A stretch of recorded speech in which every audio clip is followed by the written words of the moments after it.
Good evening, Heidi. Well, just moments ago, the community came together in a solemn show of support following that fatal ship crash. Now, we are now learning that one of the victims is a 20-year-old sailor who died after falling from one of the ship's masts, according to Mexican authorities.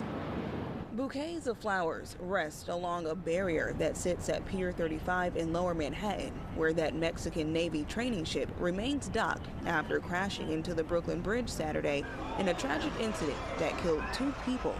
As the city mourns that tragedy, the community held a candlelight vigil at the pier, saying prayers and honoring the lives lost.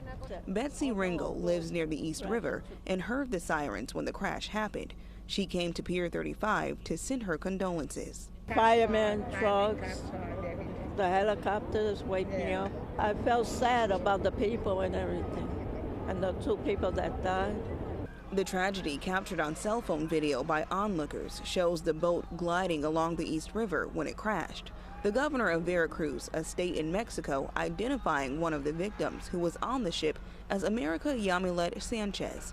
According to the Mexican Secretary of the Navy, 22 people were injured, 11 of them in serious condition and 9 in stable condition.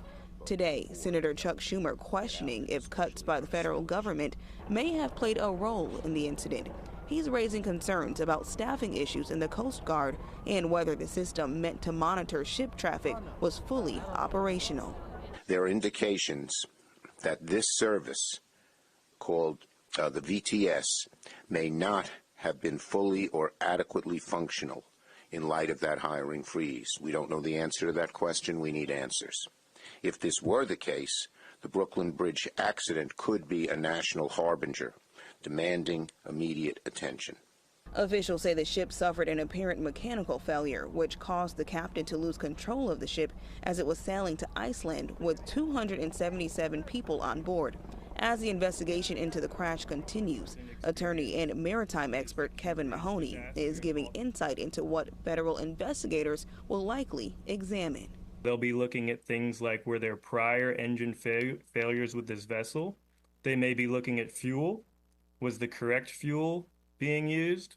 There was a significant tide at the time, a significant current at the time of the collision, and questions I think will be asked about whether it was the best time to be departing from the East River. And the National Transportation Safety Board and the U.S. Coast Guard will be conducting a full investigation into that ship crash in the coming days. We are live on the Lower East Side. Janae Caldwell, Pix 11 News. Janae, thank you.